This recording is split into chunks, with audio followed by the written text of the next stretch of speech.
सुबह ही सुबह बबली भोजन के लिए निकल चुकी थी, क्योंकि उसे अपना घर बनाने के लिए लकड़ियां भी जमा करनी थी, क्योंकि उसे पता था कि कुछ दिनों में बहुत ज्यादा बारिशें शुरू हो जाएंगी।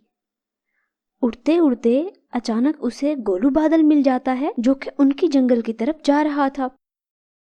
शुक्र है बबली, तुम मिल गई। मैं सोच रहा था कि तुम्हें संदेश कैसे भेजूंगा। क्यों, क्या हुआ गोलू भाई? क्या संदेश भेजना था आपने? मैंने बस बताना था कि मैं 2-3 रोज में तुम लोगों के जंगल में बहुत ज्यादा बारिश करने वाला हूँ। मैं रास्ते में भी बारिश करता जाऊंगा और अगले कुछ दिनों में तुम लोगों के जंगल पहुंच जाऊंगा। यही संदेश भेजना था। अच्छा हुआ तुम मिल गई मुझे। जी गोलू भाई, मुझे पता था कि साल के इस समय जरूर बारिश होगी। मैं अभी जाती हूँ और सब पक्षियों को बताती हूँ।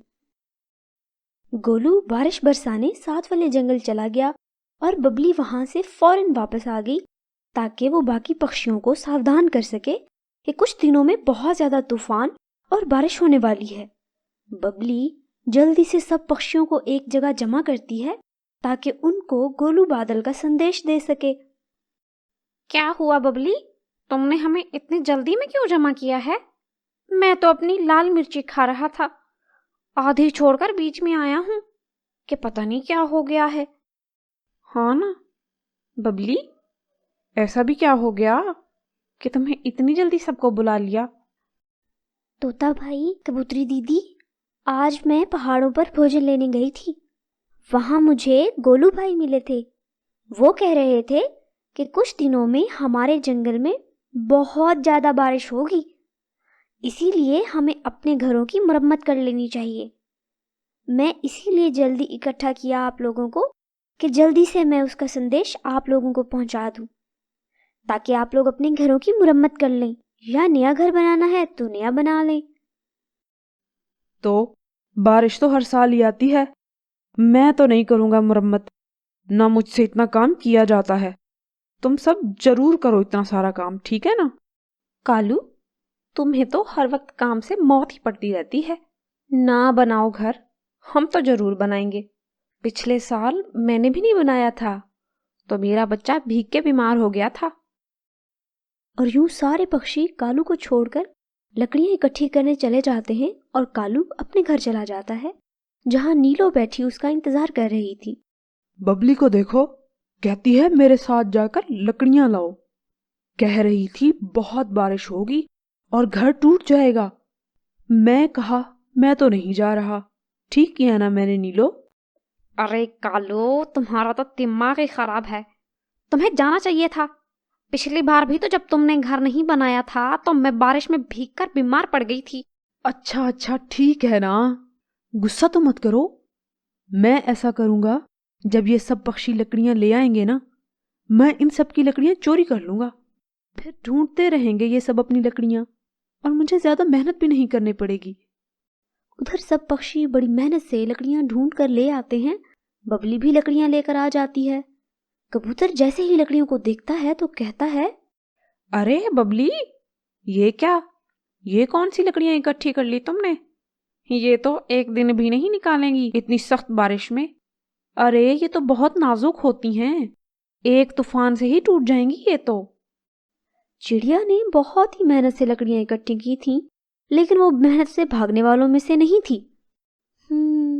चले कोई बात नहीं कबूतर भाई, मैं कल और ले आऊंगी। अब मुझे पता नहीं चला ना, कल मैं ज्यादा टाइम लगाकर मजबूत लकड़ियां इकट्ठी करूंगी। ऐसे में ही रात हो जाती है और चिड़िया अपने घोंसले में सो जाती है। चल भाई कालू, अब जाकर किसी की लकड़ियां चोरी करता हूँ और अपना घर बनाता हूँ। कालू रात के इस समय किसी पक्षी की लकड़ियां चोरी करने चला जाता है। कालू उड़ते उड़ते बबली के घोंसले के पास पहुंच जाता है तो देखता है कि लकड़ियां बहुत सारी पड़ी हुई थी, तो वो बहुत ही ज्यादा खुश हो जाता है। वाह जी, इतनी ज्यादा लकड़ियां, वो भी एक साथ, मजा ही आ गया अब तो। अब बबली लकड़ियां ढूंढेगी और मैं इनसे घर बनाऊंगा। कालू वो लकड़ियां लेकर चला जाता है। अगली सुबह जब बबली उठी तो लकड़ियों को ना पाकर बोली, अरे ये लकड़ियां कहाँ गई भला? लगता है नीचे गिर गई हैं। चलो, खैर मैंने तो वैसे भी दोबारा ढूंढने जाना था।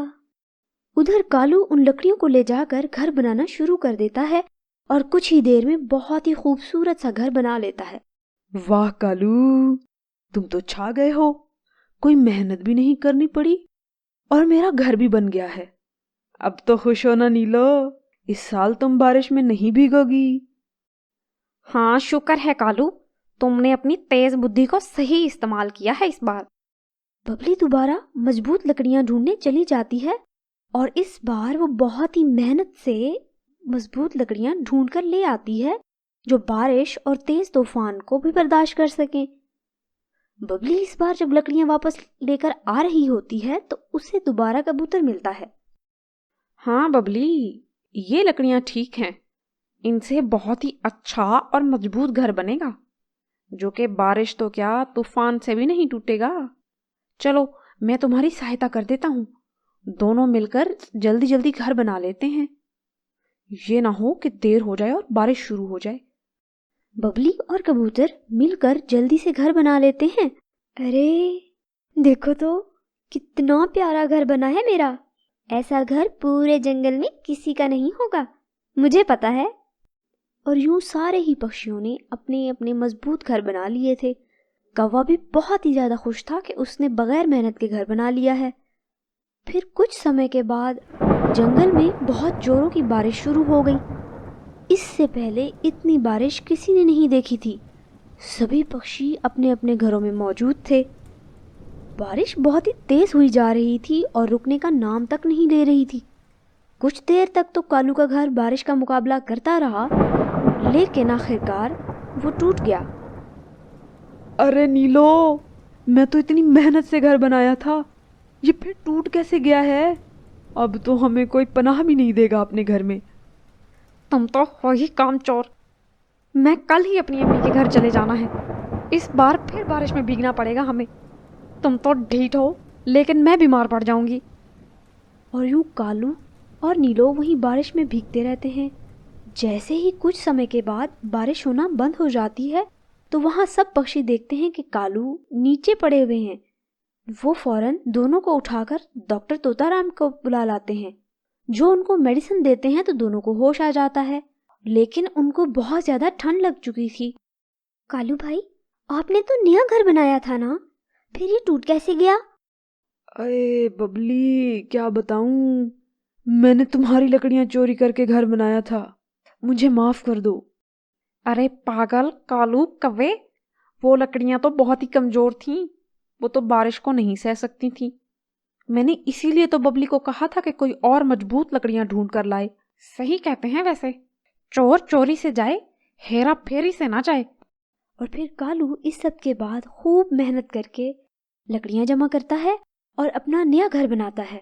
तो हमें इस स्टोरी से सीख मिलती है कि हमें हर काम वक्त पर करना चाहिए और अगर कोई काम मेहनत तलब हो तो उसमें सुस्ती नहीं करनी चाहिए।